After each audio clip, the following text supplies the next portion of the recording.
Olá, muito boa noite. Estação São Léo desta sexta-feira, hoje dia 12 de junho, dia dos namorados. 12 de junho de 2020, está no ar, não ainda ao vivo, né? Estamos gravando esse programa no início da tarde desta quinta-feira, deste feriado. André Rota botou todo mundo para trabalhar aqui, disse que chega de feriado, chega de quarentena. E o secretário Charão disse assim, não é bem assim a conversa. Vamos conversar muito hoje sobre a nossa saúde pública, porque infelizmente aquilo que a gente temia está acontecendo, né? Os números estão ficando contra nós, né?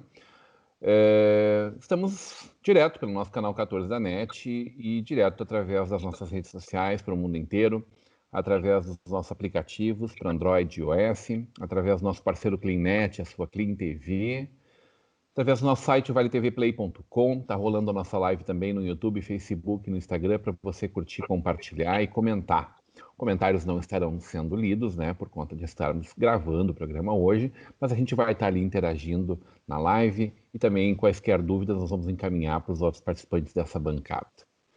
Muito boa noite, secretário Ricardo Charão, obrigado por conversar conosco nessa quinta-feira, neste feriado. Que bom ter o senhor sempre disposto, sempre aberto para conversar com o nosso telespectador. Muito bem-vindo. Obrigado, Rodrigo, André e Bado. Uma alegria estar com vocês mais uma vez aqui. Céu, eu disse uma dívida que eu estou pagando com o André, ele me convidou outro dia, eu não pude atender, então eu resolvi pagar o pecado no feriado de Corpus Christi. Mas a gente imagina que o senhor não esteja sem nada para fazer, tá, secretário? A gente entende perfeitamente isso, né? Imagino que a rotina não tem sido nada fácil. André Rota, muito boa noite, André. Boa noite a todos, obrigado mais uma vez. Vamos lá, vamos mais um programa. Eu tô vendo que tu tá com Sky Idiomas aí, quer dizer que tu tá na República, né? A República das Cervejas recebe esse Sky Idiomas também no seu subsolo. Quero saber se vai ter chopp para nós aí. Eu e o Bato queremos passar aí depois. O Charão, não sei se vai junto, enfim. A República não está aberta ao público, né? Mas eu estou operando com delivery às quintas-feiras, né? Comecei com a modalidade delivery. Não vai estar aqui, mas eu posso entregar para vocês na casa de vocês, sem problema. Em Novo Hamburgo também tem entrega? Entregamos, olha, velho, a situação do jeito que tá, eu entrego até não. Ô, André, eu vi a foto, gordo, né? Gordo sempre tem um olhar apurado, assim. Eu vi a foto de um lanche que vocês estão fazendo, que, olha, deu vontade de cobrir a tela do computador, viu? O que é que vocês estão aprontando aí, André?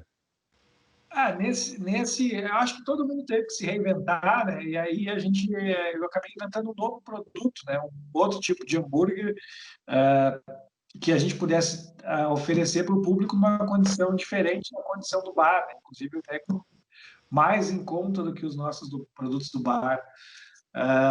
Mas é isso aí, né? Todo mundo agora tem que se reinventar e tentar buscar o caminho. Nenhum caminho é um caminho que vai nos conseguir fazer com que a gente seja normal, ou que a gente tenha uma condição de faturamento normal, de vida normal, e a gente tem que achar agora o menos pior, né? Então, vamos batalhando.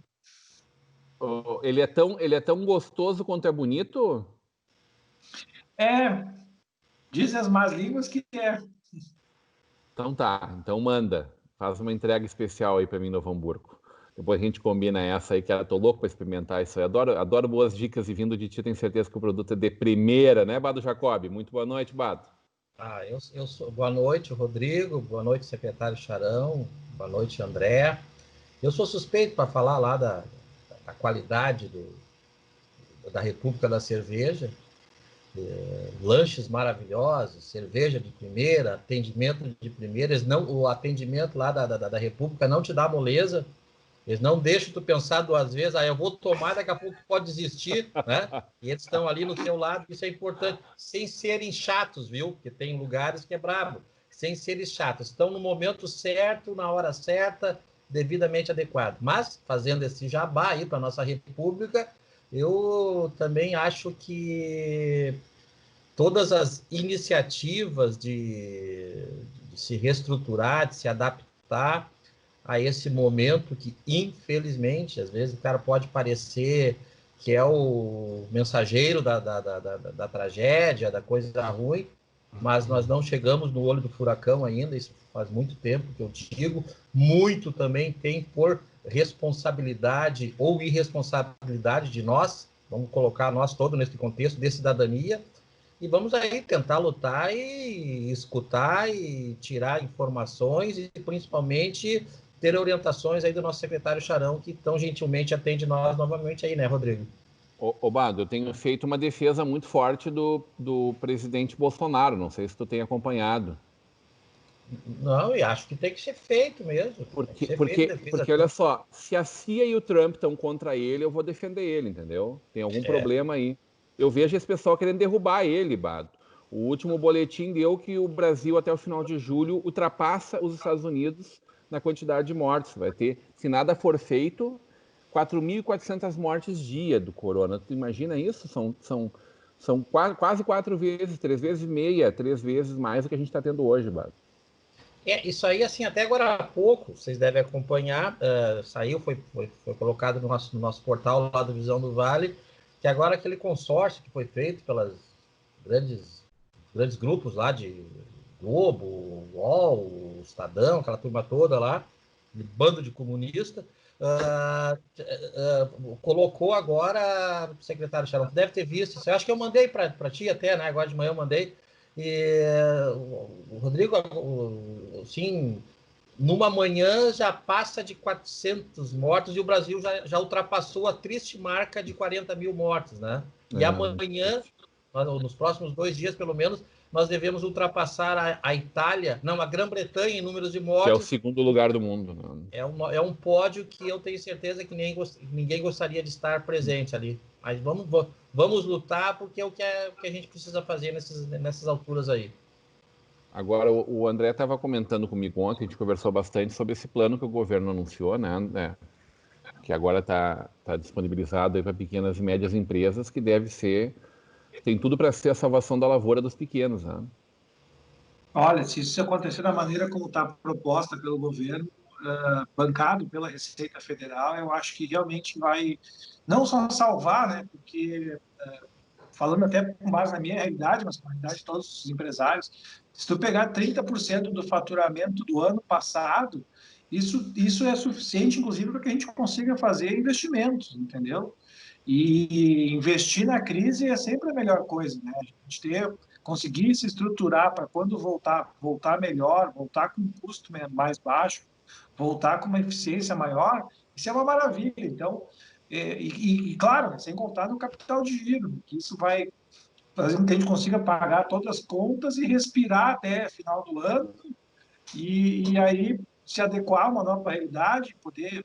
Olha, se acontecer como está escrito, eu acho que salva todos os pequenos e microempresários do Brasil. São juros de 3% ao ano, mais um ponto... Mais Selic, né? 1,25. Mas a questão não é essa, não. 8 meses de carência e 36 meses para pagar depois, né? Mas a grande questão não é isso. Acho que linhas de crédito sempre existem, linhas de crédito estão, de uma certa maneira, sempre disponíveis. O grande problema é que sempre caía na mão do banco e o banco sempre leva em conta todos os parâmetros de inadimplência. Gosta de emprestar para quem não precisa de dinheiro, né? E aí o banco acaba sempre emprestando para quem não está precisando, né? Então, eu acho que a grande diferença desta nova linha é efetivamente chegar a todos nós que estamos negativados. Aí, vamos falar aqui em São Leopoldo. Cara, São Leopoldo, toda a gastronomia, ninguém está pagando aluguel. 90%, sei lá, a grande parte dos proprietários não negociou, entendeu? As contas de luz, que eram aquelas das duas maiores, quase ninguém pagou. Então, assim, a gente está numa situação realmente lutando com as armas que tem para sobreviver. E aí, a imobiliária já botou todo mundo no SPC, a RGE botou todo mundo no SPC. Aí, como é que a gente faz, entendeu? Então, todo mundo com a corda no pescoço. Tá claro. E aí tem o fundo garantidor que pode... Eu acho que essa pauta a gente tem que ampliar ela, André. Vamos marcar no nosso próximo Estação São Léo para a gente conversar exatamente sobre isso. Porque se por um lado a gente tem aí um bom suporte, a possibilidade de um bom suporte para os CNPJs, o que a gente está vendo é alguns cancelamentos de CPFs que nós não queríamos estar enxergando, secretário. E a nossa região também começa a experimentar isso, mesmo que sejam nominalmente poucos números, não enchem duas mãos, são 7, 10 famílias, 6 famílias. Tua internet caiu, Rodrigo. Ah, tá travado ali. Que estão enlutadas e a gente... O próximo passo, né? O que o senhor está... Deu uma na minha aqui. Secretário, o que o senhor está enxergando do avanço do corona na nossa região, no nosso Rio Grande do Sul, e o Brasil que parece que não chegou ainda no seu pico, né? Eu diria assim, Rodrigo, que a gente precisa olhar para além do corona, né? Assim, pegando um gancho no que o André falava ali, eu diria assim que a gente tem 3 grandes desafios nesse momento aí que não há como separá-los, né? Eles são inseparáveis, na verdade. Um desafio é no campo da saúde pública, um segundo no campo da política e um terceiro no campo da economia. Mas os desafios no campo da economia e da saúde pública, eles dependem da gente vencer esse desafio no campo da política, né? Campo da política me parece que é o seguinte, independente das diferenças que possam haver, né, que possam existir, inclusive entre nós aqui, eu acho que isso é muito saudável e é da democracia verdadeira, né, enfraquecidos ou rachados, divididos como nós estamos, certamente não, o país não vai estar pronto para enfrentar o desafio pós-pandemia. Uma condição sine qua non, uma condição que não há como fugir dela para um processo de recuperação da sociedade depois, passa pela capacidade de ter lideranças políticas dispostas a construir consensos mínimos, né? E a liderar a sociedade nesse processo. Eu diria assim que esse, Rodrigo, é o primeiro desafio. O segundo é isso que o André dizia, esse desafio do campo da economia, né? Ou seja, hoje, olhando para a situação de estados e municípios, eles até podem fazer alguma coisa nessa área, mas indiscutivelmente esse processo ele precisa ser liderado politicamente pelo governo federal, eu acho que chamando diferentes atores da sociedade, né, para um consenso mesmo, né? E além do mais, os recursos disponíveis, nós tivemos que apelar para um último recurso que fosse usar as máquinas impressoras da tipografia da Casa da Moeda, né, que fosse imprimir dinheiro, só o governo federal pode fazer isso. Até porque também estados e municípios estão impedidos de contrair empréstimos e linhas de financiamento no exterior, né, nesse momento no país. Então, e aí eu ressalto sempre o valor e a importância da pequena empresa, que é quem emprega nesse país, nós sabemos disso, né? Então, esse é o segundo grande desafio que eu vejo. E o terceiro é, sem dúvida alguma, o desafio da saúde pública, né? Muito pouco daquilo que foi prometido foi entregue, né? A rede, pensando no agravamento de casos, a rede hospitalar do país ela é completamente insuficiente para o desafio que vem pela frente. E o Bado sabe que eu não sou dos apocalípticos, né? Eu sempre vejo assim a possibilidade no futuro, mas eu estou prevendo aí semanas e meses muito difíceis pela frente. Nós estamos muito longe ainda do... Não gosto de fazer futurologia. Volta e meia, todo dia as pessoas me perguntam, secretário, quando vai ser o pico, quando vai ser... Eu não faço futurologia.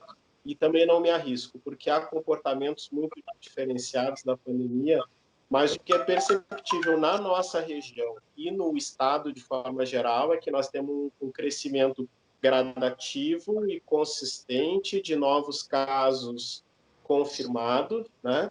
Nós temos um crescimento gradativo e consistente dos óbitos, ainda que possam parecer poucos, e nós temos um crescimento gradativo e consistente da taxa de ocupação dos leitos de UTI no estado, né? Inclusive, é esse indicador que está levando quando levou o município de Porto Alegre, levou, se não me engano, Novo Hamburgo, levou Canoas, levou vários outros a rever, né, a rever aí suas estratégias de flexibilização, né, das atividades no campo da sociedade e, inclusive, está levando certamente o governo do Estado, sábado agora, pós-Dia dos Namorados, acho que virá com surpresas nada agradáveis, mas a necessidade de estabelecer bandeira vermelha em algumas regiões do estado e talvez com algumas aí caminhando para a bandeira preta, ou seja, vai haver endurecimento e nós vamos ter que rever as estratégias de flexibilização até agora, não tenho dúvida nenhuma disso.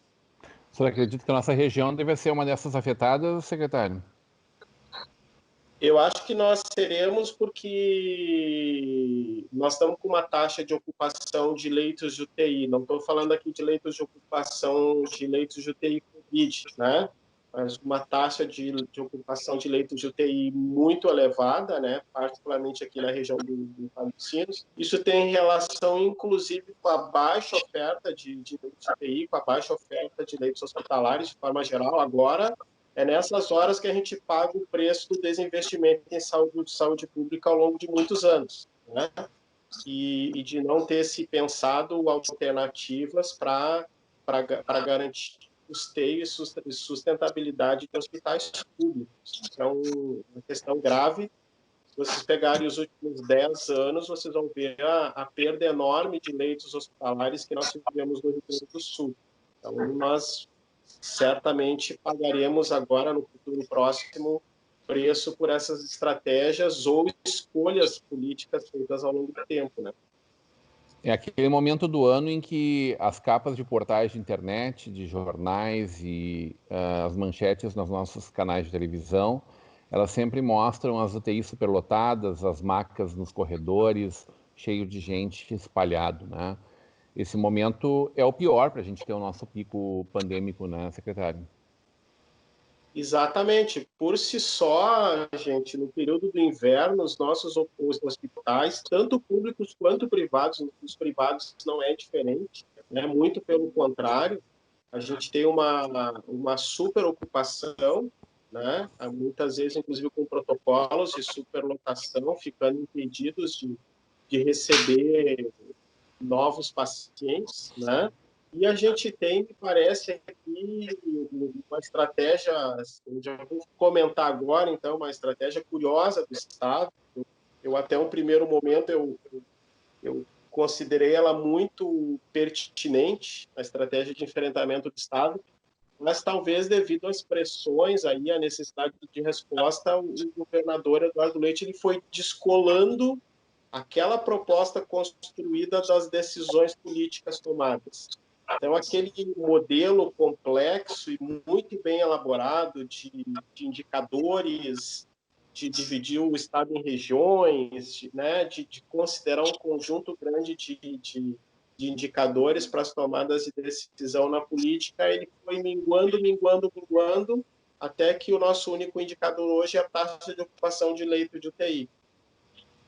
Todo aquele outro conjunto enorme de informações, ele hoje não serve, não é usado para tomada de decisões. E vocês três vejam, e quem está nos acompanhando, assim, usar a taxa de ocupação de leito de UTI como um indicador para tomada de decisão é ver a pandemia pelo retrovisor. Né? Porque o caso precisa evoluir para chegar no leito de UTI e a desocupação desse leito de UTI por um desfecho, pode ser a cura ou o óbito, não vai se dar em uma semana. A taxa de ocupação por um paciente de coronavírus em leito de UTI ela é muito elevada, de 14 a 21 dias ou mais. Vocês vejam que pode acontecer em 3 semanas, basta pegar os números do Rio Grande do Sul nas últimas 3 semanas e a diferença é brutal, né? Então, acho que isso está nos levando, de fato, a uma situação bem complicada aí. Secretário Charão, não assim, especificamente aqui em São Leopoldo, as coisas eu sou muito leal, sempre procuro fazer as críticas, não no sentido de destruição, e até eu concordo com boa parte estratégias ou estratégias do governo do Estado, e do governo de São Leopoldo, principalmente, mas tem assim, algumas coisas que fica assim, até meio complicado de entender. Eu me refiro à questão, por exemplo, assim, de funcionamento. Até vou aproveitar, por causa que é da área do André, aí, isso aí é muito... É uma coisa que envolve não só o comerciante, mas toda a população que almoça, o pessoal que trabalha, almoça no centro, almoça hoje já nos bairros, tem já quase bairro de cidade em São Leopoldo, pessoal da noite, é toda uma atividade econômica. Então, agora saiu uma determinação da administração, da prefeitura, que os restaurantes, esse pessoal que atuam, trabalham mais na parte da noite, flexibilizaram até as 8 horas. Assim, qual é o critério que é usado para determinar até as 8 horas? Por que não até 10, até meia-noite? Qual é a diferença disso aí, assim?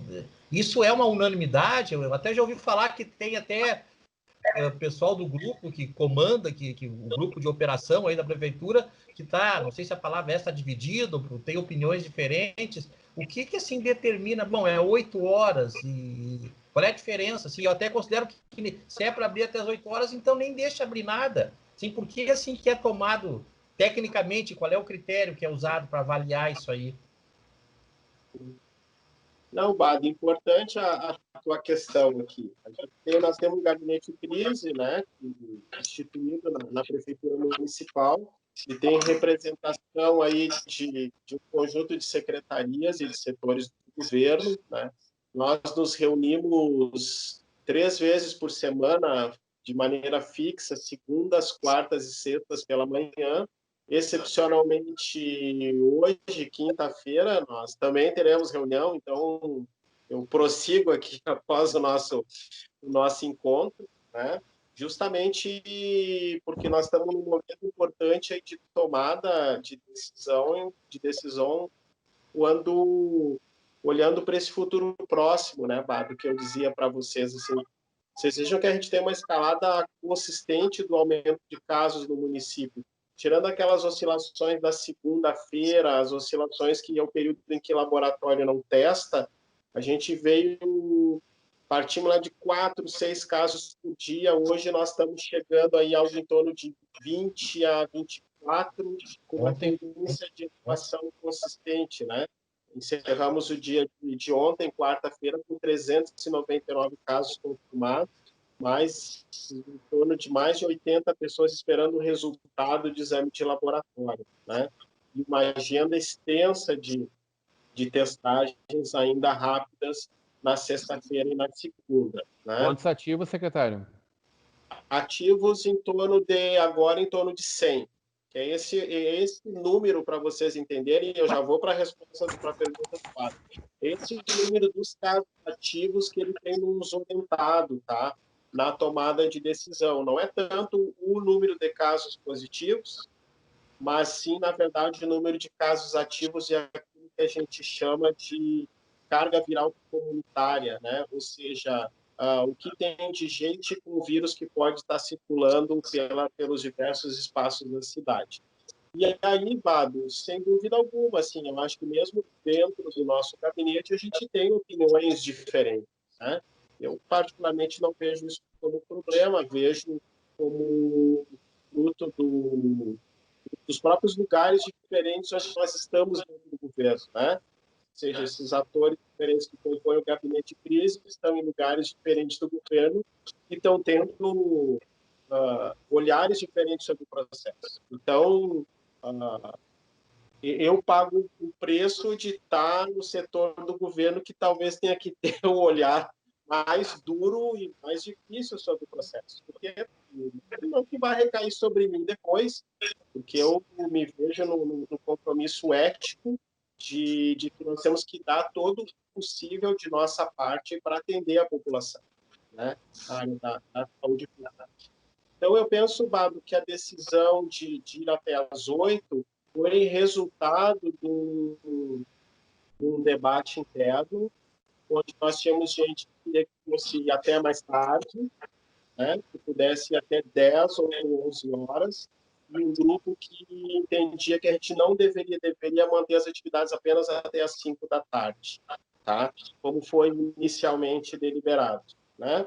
Qual é a questão da limitação do horário, né? Eu não sou daqueles que acham que isso tem a ver, por exemplo, com o uso de bebida alcoólica, certo? Porque eu fui desde o princípio que eu fui a favor da liberação. Eu consigo ver uma relação aí entre cumprimento ou não cumprimento de horário com você vender no balcão a bebida alcoólica, né? Quer dizer, vai depender muito da postura do comerciante, do empresário que está ali, dizendo, não tem mais saideira, né? Essa foi a última saideira e ponto final, né? Mas, assim, as dificuldades mesmo, muito ligadas à dificuldade de fiscalização, né? E de poder acompanhar esse processo e de ter que contar com a participação de um, vamos dizer assim, de um conjunto de atores que atuam nesse campo da economia, que é muito diverso, né? Eu digo assim, quando a gente tem empresários como o André, que está aqui, que a gente tem diferenças, né, eu cito sempre ali o Eduardo do Raca, enquanto a gente tem uma turma sempre disposta a dialogar, mesmo nas diferenças, a gente tem um grupo que tem temos dificuldades, eu diria, de ambas as partes, né? Porque sempre que há dificuldade de diálogo, nunca vou dizer que é só um, né? Há dificuldade de ambas as partes. Então, o horário, ele se chegou ali das 8 horas, ele foi resultado desse processo aí, tá? Mas eu também entendo que, na prática, ele coloca problemas, porque vamos pensar no dia de amanhã, né? Onde o programa vai estar rodando. Quem é que vai sair para jantar no Dia dos Namorados e sair tendo que até encerrar? Das 6 às 8. É meio Cinderela, né? Senão o sapatinho de cristal às 8 da noite que ele se transforma, né? Não, e eu até não acho que o toque é quase um toque de recolher isso, né? Porque, de certa forma, é um desestímulo total a permanência na rua. Eu não acho que a ideia seja ruim. Evidentemente que a gente discute se o horário mais apropriado para um importante segmento da sociedade é este, né? Sabendo que, claro, ele acaba por estimular, o consumo do álcool acaba por estimular coisas a mais, né? Que se pega a cerveja, continue juntos e se perca a partir daí. Agora, acho que isso é muito de cada um, né? Acho que aí o secretário acaba de dizer, vai da honestidade do profissional que está ali trabalhando e respeitando o cumprimento da regulamentação, né? Agora, sem dúvida, né, secretário? Não abrir numa noite como essas, ou não abrir quintas, sextas e sábados até umas 10 horas da noite é uma coisa, né, André? Traumática, né? Deixa eu falar um pouco. Bom, eu queria falar um pouco ainda sobre o cenário do coronavírus, né? Que eu acho que isso que é um pouco mais... Pode ser na volta do intervalo, André? Falamos, aí depois a gente faz um gancho e eu faço a defesa dos bares. Volto contigo, então. A gente vai para um breve intervalo e volta já já.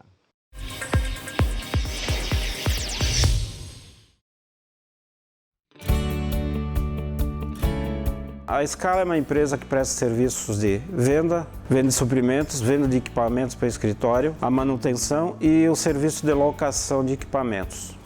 O nosso diferencial é, toda vez que tiver necessidade de recolher o equipamento, nós emprestamos um sem custo e nós não cobramos o orçamento.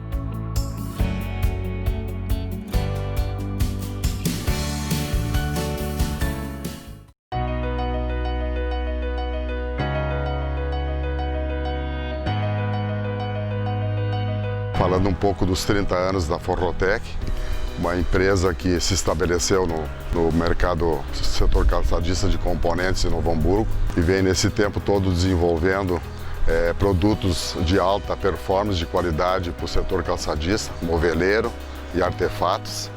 Claro que isso tudo devemos às parcerias, à fidelidade, ao nosso trabalho, não só dos nossos clientes, como os nossos companheiros, nossos parceiros, nossos funcionários que hoje estão com a Forrotec. Então, vai aqui o meu agradecimento dos 30 anos. É uma luta constante e que seguimos nesse caminho, nesse projeto que a gente levantou nesses anos todos aí.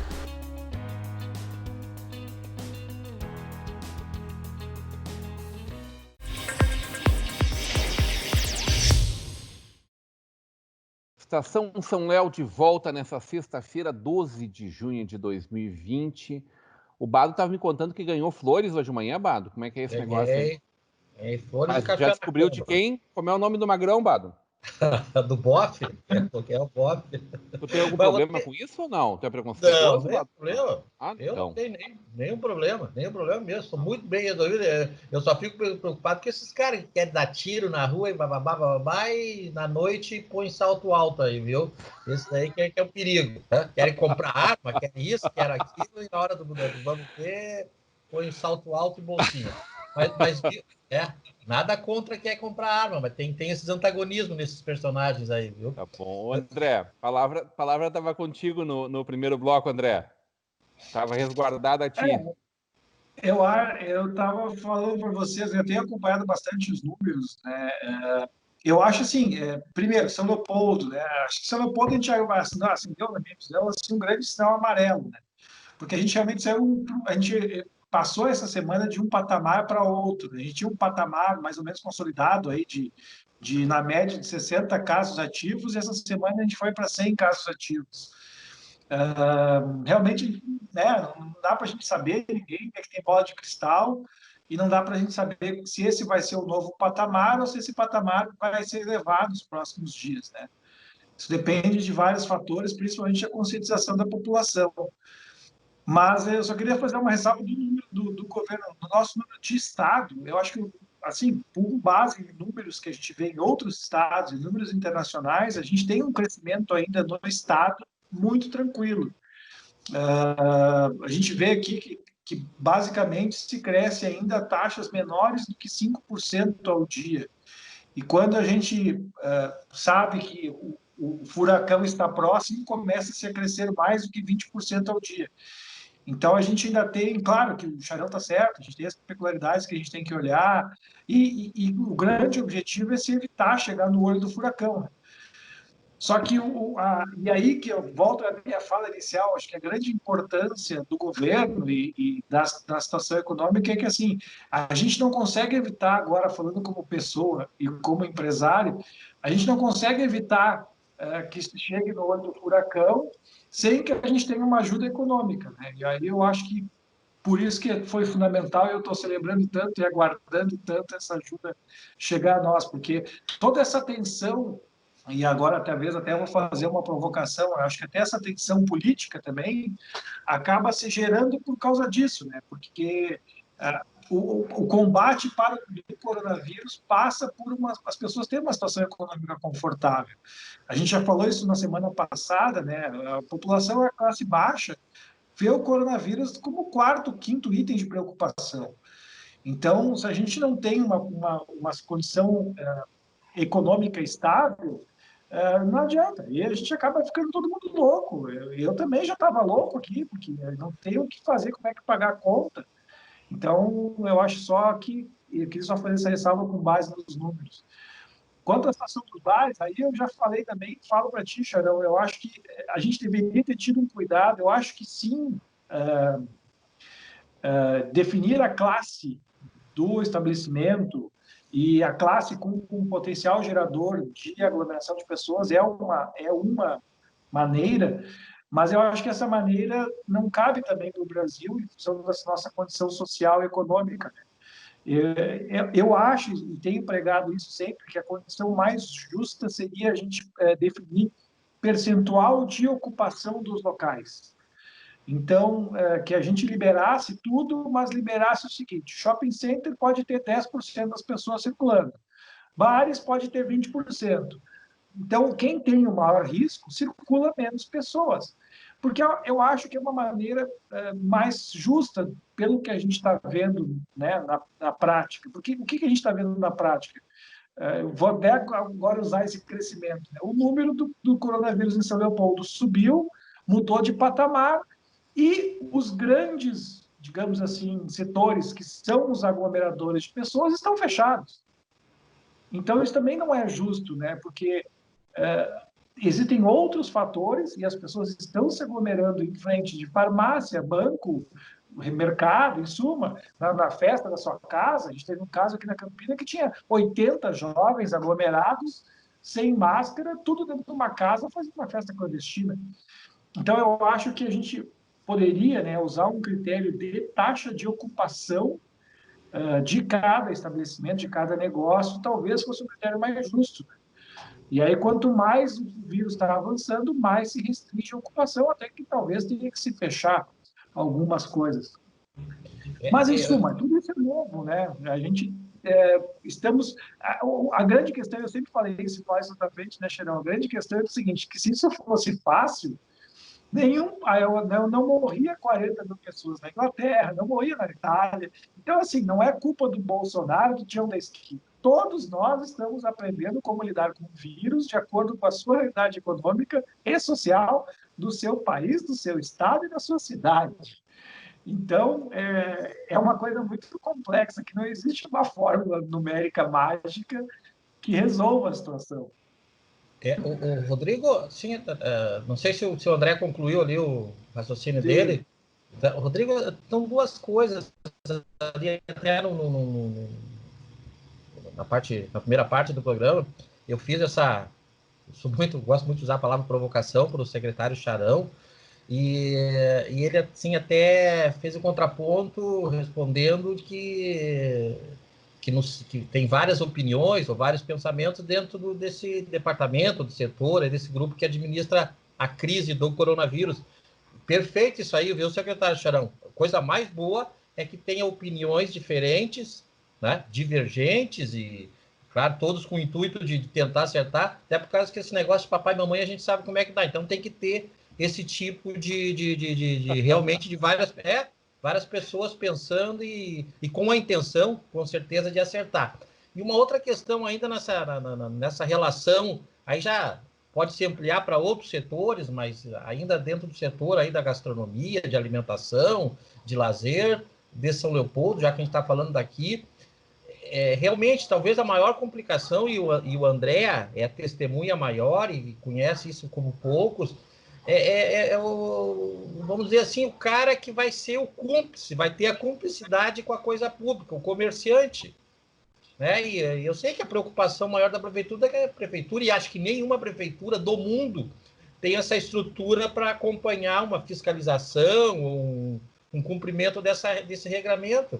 Acho que assim, aí vai assim, o meu lado anarquista. Acho que a prefeitura teria que fazer um teste. Bom, então tá, é assim, e fazer um mutirão, algum tipo de mecanismo que pudesse o quanto mais ver se está sendo feito o cumprimento, o pessoal não colabora, tá? E dá oportunidade até desse pessoal pecar. Eu sei que isso assim é meio, mas é muito complicado para pela limitação material dela. E é decorrente essa preocupação, porque nós temos a nossa genética social, em qualquer ambiente, de querer descumprir ou levar vantagem nas regras. Então, por isso que eu vejo assim, teria que... Claro, agora tem que ver os números, né, secretário? Eu estou preocupado com esses números que estão para ser divulgados aí, mas dentro dessa normalidade do contexto, poderia se ampliar ou até dar esse crédito para alguns setores aí econômicos da cidade. Não, Pado. Posso, Rodrigo? Claro, por favor, secretário. A questão, eu penso assim, a saída, ela sempre passa pela política, né? Então, e por isso ela é complexa, porque aí na política nós vamos ter que sentar à volta da mesa com os diferentes olhares, né, sobre o mesmo objeto e chegar a um consenso mínimo. Veja, nós estamos falando aqui, e eu acho que eu já ouvi, inclusive, e eu tenho acordo com a crítica do André, sobre olha, se a gente fechar em São Leopoldo, o cara vai no Novo Hamburgo porque está aberto, né? Esse é um dos nossos grandes problemas. Veja, nós estamos dentro de uma região metropolitana. Eu falei aqui, secretário, em outro momento, desculpe lhe interromper, mas eu falei em outro momento, nós temos que fazer barreira na ponte do Rio ali. Porque é isso, nós estamos dentro de uma região metropolitana, não há barreira física entre os municípios, São Leopoldo mesmo tem quantas entradas e saídas em relação com os municípios vizinhos, com Novo Hamburgo, Sapucaia, né? Estância Velha, Portão, e fora os outros muito próximos. Então, assim, o bom é que na política a gente conseguisse reunir os gestores, os administradores desses municípios e chegar a um consenso mínimo. Isso, para mim, é fundamental, porque cada administrador municipal, no seu olhar, está fazendo o melhor para a sua cidade. Só que, certamente, a falta de consenso, né, coloca em xeque todas as decisões municipais dentro de uma região como a nossa, né? Então, esse é o primeiro ponto. O primeiro, assim, eu leio muito, né? Então, outro dia estava lendo um artigo agora todo mundo sabe quem é a The Lancet, né? Talvez seja uma herança boa da pandemia, né? Mas um artigo de um filósofo esloveno, Slavoj Zizek, um cara, para quem lê nessa área hoje, um cara que há muitos anos é uma boa referência, e ele diz assim, ele com certo olhar pessimista, ele diz assim: nós não sairemos melhores do que entramos na pandemia. Ele é muito realista. E eu, ainda que eu, como brasileiro, seja um otimista, né? Eu sou obrigado a concordar com ele, porque tem umas heranças que a gente deveria fazer esse exercício do Narciso e se colocar na frente do espelho, sabe, Rodrigo, agora na pandemia. Veja, esse tema que o André bate tanto e que eu tenho pleno acordo com ele, que é a questão da economia, que é a da liberdade econômica, de ter alternativas, né? Vejam, se a gente tivesse uma sociedade com uma distribuição de renda melhor, nós não teríamos esse problema hoje, porque qual é a diferença de tratar da pandemia na Noruega, na Suécia, até mesmo na Itália, na Espanha, e tratar no Brasil? É que o sujeito nesses países ele consegue constituir um mínimo de capital próprio. Se ele tiver que ficar trancado em casa 3 ou 4 meses e não puder trabalhar, ele vai conseguir se manter, ele vai poder consumir, né? A economia, de certa maneira, ela vai continuar girando com os limites que o isolamento coloca, né? A situação do Brasil não é essa, né, gente? E é por isso que eu digo sempre que a pandemia, né, ela não é democrática. A pandemia não é democrática. Porque, como o André mesmo bem citou, quem ganha menos se vê obrigado na segunda semana de pandemia a sair de casa porque não tem mais comida para pôr na mesa para a família. Né? Então, eu espero que a gente aprenda um pouco com isso também e pense estratégias que cabem ao ente público, aos governos, né? Buscar saídas para isso, porque senão nós vamos pagar, né, gente, um preço muito alto por muito tempo ainda, né? Porque eu sou da opinião de que essa dicotomia entre saúde e vida de um lado e economia de outro, ela é falsa, né? Ela é falsa se cada ente fizer a parte que deve. E aí eu tenho a minha postura política. O governo federal demorou muito para agir, né? Essa saída que o André coloca, ela deveria ter aparecido muito antes. Exatamente, né? Na primeira semana. Claro que secretário, o senhor falou ali... Ninguém adivinharia. O senhor falou ali, secretário. O senhor comentou ali a respeito de uma unanimidade, né? Eu acho que nós não temos que falar nessa unanimidade, né? Porque é praticamente impossível que a gente vá ter ações que contemplem todos, contentem todo mundo como cada um gostaria que fosse, né?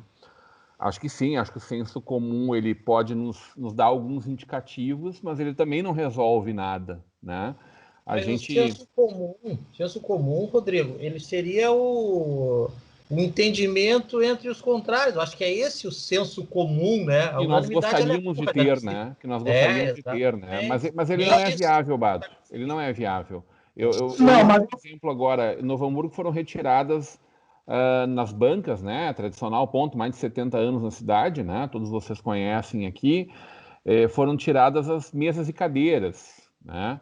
Então tinha desde gente perguntando assim, tá, mas esse mobiliário ele é público, ele é privado? Se ele é privado ninguém podia ter mexido, ele é público em primeiro lugar, tá? Não seria preocupação maior? Isso não vai resolver a pandemia na cidade, os mortos, a proliferação. Não, nada do que a gente for fazer individualmente vai resolver qualquer coisa. É um conjunto de coisas que vão nos aproximar mais de uma situação mais confortável ou nos distanciar muito mais dessa situação. Então, evidentemente que acho que eu ficaria muito feliz se pudessem flexibilizar um pouco algumas coisas, mas evidentemente eu acho que o pudor que estão tendo, mesmo que possa parecer demasiado, ele me parece justificado na medida em que a gente está enxergou situações mundo afora e agora no nosso país, que a gente não quer viver aqui em casa, no nosso quintal. A gente não gostaria que nossos irmãos do resto do Brasil estivessem sofrendo, que pessoas de outros lugares do mundo estão sofrendo. Agora, sofrer aqui é uma escolha de cada um de nós, ou da coletividade quando apoia uma medida ou outra. Então, secretário, me ressinto sim de algumas coisas não estarem mais flexíveis, compreendo uma série de atitudes que vocês estão tomando, acho que é muito fácil opinar não estando dentro ou sentado nas cadeiras que os senhores ocupam hoje. Agora, eu não gostaria de estar sentado nessas cadeiras também, viu? Eu imagino um mundo nas costas de vocês e o preço alto a pagar, que não é só político. Político é uma decisão importante, mas ele é muito mais amplo do que isso. Agora, sim, como deixar André e companhia, né, esse povo trabalhar? Acho que essa é uma pergunta que a gente ainda precisa evoluir, né, Bado? Mas deixa eu fazer um gancho só. Eu acho que, em parte, tem uma grande parte que o Ricardo tem razão, que é o seguinte: eu acho que o governo do Estado deu um primeiro passo para essa unidade, né? Se nós todos estamos numa região que a gente chama de região R7, a gente deveria ter sido dado um passo a mais, que essa região tivesse um comportamento homogêneo. E que prevalecessem algumas regras básicas dentro dessas regiões. E aí a gente não ia ter esse tipo de papo que eu até falo, porque eu acho que acaba gerando uma diferença, mas se aqui está aberto, ali está fechado, se o governo tivesse realmente agido levado mais a sério o critério que ele mesmo estabeleceu, ele poderia ter dito, a região R7 tem a mesma característica, tem a mesma bandeira, então vai ter a mesma regra de funcionamento do comércio, vai ter a mesma regra de abertura de bares, vai ter a mesma regra de abertura de shopping. E aí, quando o governo se omite, joga essa decisão para a prefeitura e para o Ricardo, que está aqui, aí cada um tem que tomar a decisão mais conservadora possível, eu entendo isso. E entendo que cada um vai conservar para o seu lado. Uns vão ser conservadores mais para o lado da economia, outros mais para o lado da saúde. Mas eu concordo, eu acho que daí faltou a nível federal, mas isso nem poderia ter vindo a nível federal, porque o Brasil tem essa amplitude tão grande que dificilmente uma regra seria para um estado tão quanto é para outro. Não, mas poderia, André, me desculpa te interromper, mas só para te provocar mais um pouco, poderia, por exemplo, ter vindo uma medida como essa que foi proposta pelo governo do estado, em que pese o secretário está dizendo que não está sendo bem assim as decisões, o presidente da República poderia ter dito, olha, essa é uma atitude boa, vamos botar isso Brasil afora. Ou, vem cá, secretários de Estado, governadores, vamos sentar e vamos conversar. Ele fez isso uma vez, mais ou menos decentemente, em 90 dias, gente. Uma outra coisa, assim, que eu acho que seria o principal, o governo federal, principalmente na figura do presidente da República, não reconheceu até agora a gravidade do Tem que dar o exemplo, né, Bando? É óbvio. Ele não reconhece, ele debocha diariamente disso aí. Vocês querem ver uma coisa, deboche maior do que o Ministério da Saúde está com pessoas acéfalas, sem nenhuma condição técnica, os caras nem de geografia entendem. Ontem o cara quis comparar lá o hemisfério norte, que faz parte, viu? Faz parte lá, Belém, fazem parte do hemisfério norte, mas só numa questão geográfica, sem nenhum sentido na questão climática. Um cara que foi lá e mudou de 3 vezes no mesmo dia a opinião sobre a primeira pressão. Então, assim, nós estamos... Parece o OMS, né, Bado? Exatamente. Então, assim, eu vejo, pelo menos assim, que a maior falha e principal... Gente, vamos combinar o seguinte, todo mundo olha para o presidente da República na esperança dele dar um indicativo. Isso é desde 1500. E aí nós temos um presidente que está debochando disso aí, está ironizando, não está levando a sério. E não leva a sério. Agora ele está querendo brigar, continuar brigando. Ele planta que os governadores e os prefeitos são os responsáveis. Mas que absurdo é esse, meu Deus do céu?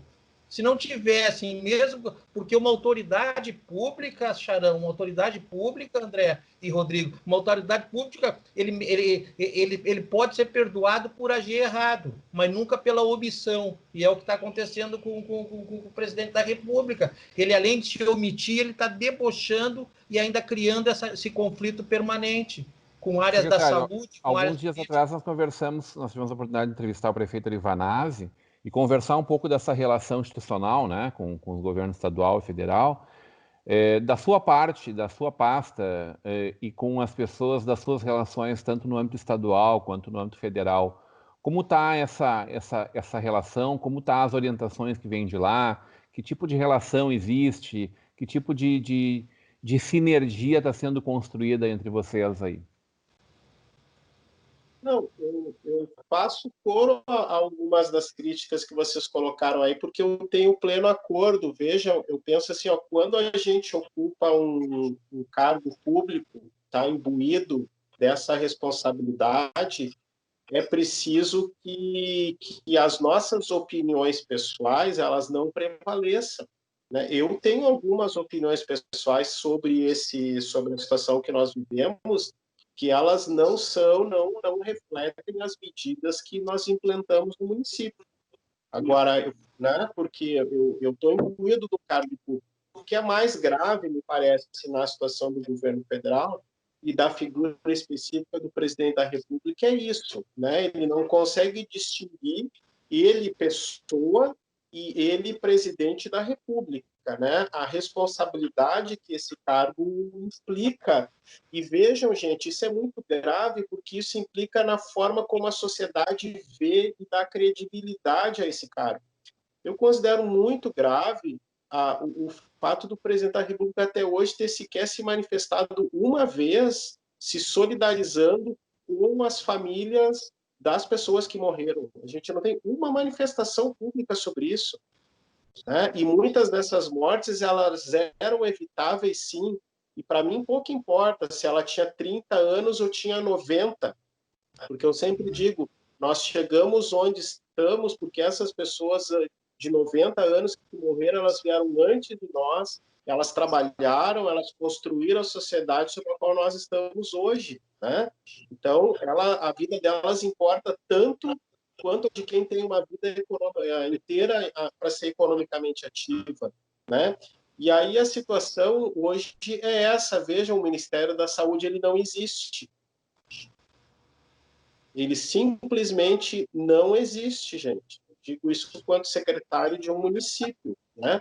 Ele não se manifesta a respeito de nada, né? E é muito grave essa situação. Eu não estou aqui para discutir se militar tem ou não tem que ocupar espaço na administração pública. Eu, particularmente, tenho uma opinião que não, né? Mas, assim, não há corpo técnico, não há corpo dirigente com conhecimento técnico hoje no Ministério da Saúde, e esse atravessamento da política gerou situações muito graves e muito desagradáveis no Brasil. Um exemplo é esta polêmica sobre cloroquina e hidroxicloroquina. Vejam, pela primeira vez na sua história, o Ministério da Saúde fez uma recomendação sobre o uso de um medicamento sem que esta recomendação fosse assinada por um corpo técnico. Eu tenho uma larga experiência de trabalho de muitos anos na política de AIDS, onde nenhum documento técnico saía do Ministério da Saúde sem assinatura de médicos, de epidemiologistas, de virologistas, de pessoas com conhecimento na área. É muito grave o fato do Ministério da Saúde do governo federal ter publicado uma orientação para o uso de um medicamento onde ninguém assina essa nota. Isso é grave, né? E isso, para mim, mostra a situação complexa que a gente tem no nível federal e que acaba por resultar em grande parte dessa confusão que a gente tem hoje, inclusive gerando as dicotomias que são falsas, como eu tenho dito sempre. Eu cheguei a pensar, secretário, em algum momento na semana passada, que o senhor pudesse convidar o André para fazer parte do seu conselho técnico aí. Porque eles lá contrataram, chamaram o Carlos Wieser, né, que fundou a escola de inglês Wieser, né, vendeu, depois teve o mérito de vender por 2,1 bi, né, e aí chamaram ele para ser conselheiro do Ministério da Saúde. O André tem aí esse idioma, já está capacitado, secretário Charão. Chama ele para dar um apoio para o senhor aí, que ele está plenamente aprovado, né, André? Pelo presidente da República, tá, tudo certo, tem erro. Eu não vou conseguir pagar o André, sem problemas. Um nome, problema. Vou pensar financeiramente. Viu? Até para nessa questão de relação, eu estou sempre sugerindo isso aí. Ainda ontem, a CIST aqui de São Leopoldo se pronunciou, até a gente recebeu o material, e procuramos o contraponto da administração municipal, e entre as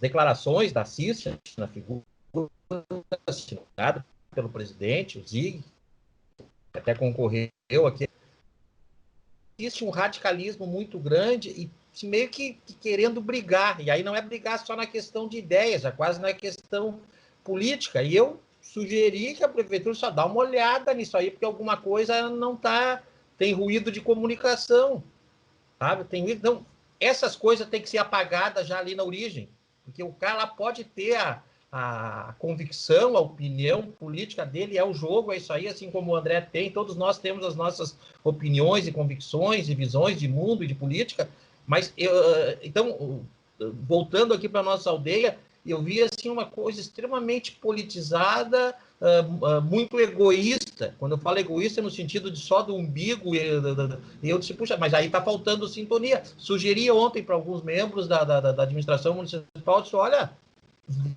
vamos conversar antes que se radicalize, e aí só quem vai perder somos nós todos, como num contexto de cidadania. Então não se pode deixar essas coisas tomar fermento. Mas tem coisas que simplesmente não serão possíveis de ser construídas, porque o pensamento será sempre antagônico, e é legítimo que, como a gente já falou o tempo todo, o secretário Charão vai sempre defender o prisma da saúde. Se ele não fizer essa defesa, tem alguma coisa errada. Assim como o pessoal da CIST, Zig, a Beth e as pessoas que fazem parte da entidade, de uma forma ou de outra, não tem outro caminho a fazer se não defender os seus interesses. Isso não quer dizer que eles são contra a vida, né? Mas aí marcaram que os riscos têm que ser experimentados. Aí o contraponto, eu acho que daí vamos tirar essa história da CIST do papo, vamos botar nós aqui, entendeu?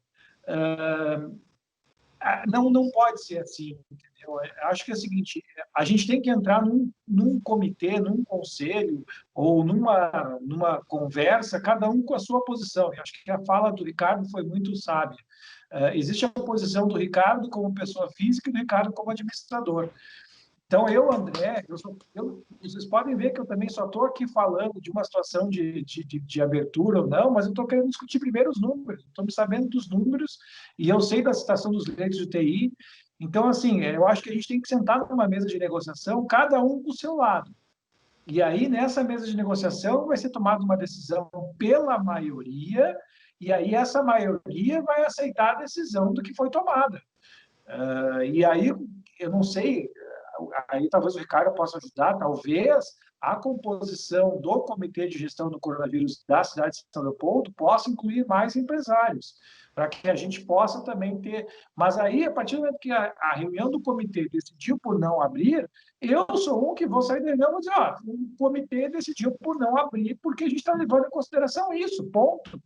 Não dá para a gente também, cada um ter sua opinião, cada um ficar simplesmente brigando pelo seu lado e a gente não saber chegar num consenso democrático e depois aceitar a opinião que a decisão da maioria tomou, que a maioria decidiu.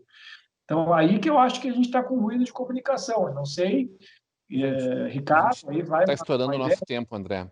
E acho que sim, acho que o assunto tem muito para evoluir aí.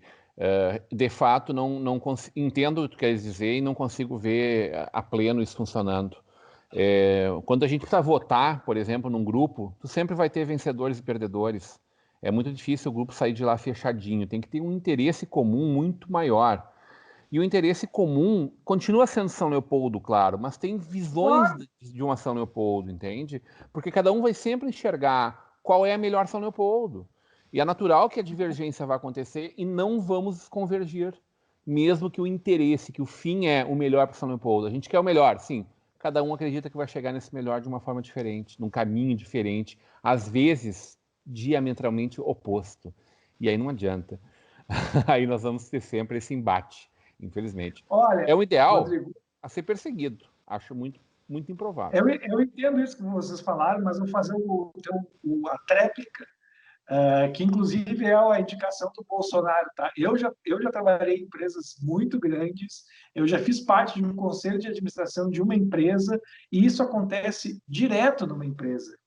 A empresa tem todo dia uma briga entre produção e qualidade. O gerente de produção só quer produzir, o gerente da qualidade só quer qualidade e não quer saber da produção. E se chega a um consenso nessa dicotomia sempre. Então, mas porque aí o interesse é único, o econômico. Não. Aqui a gente está falando de interesses filosóficos diferentes. Mas agora eu vou fazer o advogado do diabo.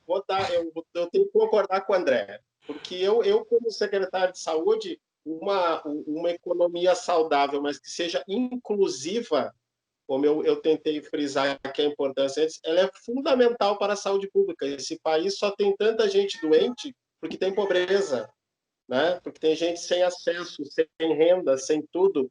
Então, eu vou fazer coro com ele aqui. Eu acho que a gente pode, sim, caminhar para consensos maiores, né? Melhores e mais efetivos, vamos dizer assim. Tá? É o gato que está com fome aí, hein? É o gato? Botou o bichano na volta aqui. Amém, secretário, que a gente consiga convergir muito mais do que divergir. Esse é o ideal de sociedade. A gente sabe que isso é uma utopia a ser perseguida. Cheguemos lá um dia de uma forma ou de outra, em grandes temas ou em pautas menores. Bado Jacob, eu também vou por essa linha aí, Rodrigo. Eu acho que tenho certeza que a busca do entendimento, mesmo que nunca vai atingir a unanimidade, nesses tempos aí a gente tem que buscar o mais perto de uma relação civilizada e responsável, principalmente, e porque até nesse caso específico nós estamos lidando com vidas, ou perdas de vidas. Então, todas as divergências devem refletir de que esse negócio está na porta de todo mundo e, por enquanto, a gente está falando como estatística, mas daqui a pouco a gente pode estar sendo protagonista de uma missa do sétimo dia bem próximo de nós. Muito obrigado por ter a oportunidade de ter participado com essa bancada maravilhosa. Eu não queria fazer esse texto. Obrigado sempre pelo carinho conosco. Obrigado por estar sempre conosco e sempre de peito aberto, respondendo a todos os nossos questionamentos. Seu ponto final, secretário. Grato pela gentileza do convite, mais uma vez tá com vocês. E acho que nós precisamos desses momentos de diálogo. Eu sempre digo assim, tem gente que pensa que reunião de discussão ou encontro de discussão desse tipo não é trabalho, é tempo perdido. Eu digo não, muito antes pelo contrário, né? Se a gente não se der a conhecer um ao outro, não tem avanço na possibilidade de diálogo e de agendas conjuntas, né? Então, muito obrigado pelo convite, estou sempre à disposição para dialogar com vocês aí. Olha só, eu quero falar André aqui, Rota, fechar... seu ponto final, André. Acabei de receber uma informação de última hora, pingou agora aqui no meu computador, que o senhor prefeito Ali Vanazzi liberou o funcionamento de bares e restaurantes no Dia dos Namorados, das 11 horas da manhã à meia-noite. Quem? 11 horas eu estou na porta da República, tá? Não te ouvi. Acabou de chegar às minhas mãos o decreto número 9589, que permite que bares, restaurantes e lanchonetes abram hoje, que o programa está indo ao ar, no Dia dos Namorados, das 11 da manhã às 24 horas. Você vê que traíra que é o Charão, ele tinha essa informação aqui e não revelou para nós, né? Ele não revelou para nós. Vamos começar o programa de novo. Eu não sou o ex-ministro Nelson Teich, tá bom? Que ficou sabendo na coletiva, mas como o decreto tinha horário para sair, eu tenho que respeitar a institucionalidade. Me perdoe aí, mas faz parte do cargo que eu exerço. Vamos começar tudo de novo, tá? Vamos começar tudo de novo nossa Ação São Léo de hoje. Senhores, agradecendo demais essa bancada maravilhosa dessa sexta-feira, desejar a todos vocês um feliz Dia dos Namorados, um excelente Dia dos Namorados. Como a gente falou no Estação Hamburgo dessa quinta-feira, né? Que seja um dia que mesmo sozinho vocês possam se amar e que não tem idade para amar o outro também, né? Então, casais de qualquer idade, sejam muito felizes, feliz Dia dos Namorados e um bom fim de semana a todos. Voltamos na próxima terça-feira a partir das 18 horas. Até lá. Beijo.